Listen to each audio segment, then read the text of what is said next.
ক্ষত আসলে কখনোই সারিয়ে তোলা যায় না। একবার ক্ষত তৈরি হলে না, সেটা কখনোই ঠিক হয় না। আপনার শৈশবে, কৈশোরে কিংবা যৌবনে যে ক্ষত তৈরি হয়েছিল, সেটা কি কখনো সারাতে পেরেছেন? পারেননি। এই গাছটিকে দেখেন, খুব অল্প বয়সে এই গাছটিকে কাটা হয়েছিল, অর্থাৎ একটি তার পেঁচিয়ে রাখা হয়েছিল গাছের শরীরে। গাছের কিছু অংশ কেটে গেছে।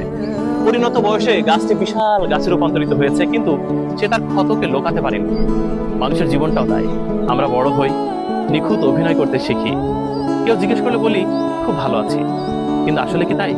আমাদের ভেতরটা জানে আমরা কতটা খারাপ আছি। গাছের জীবনের সাথে মানুষের জীবনে অনেক মিল।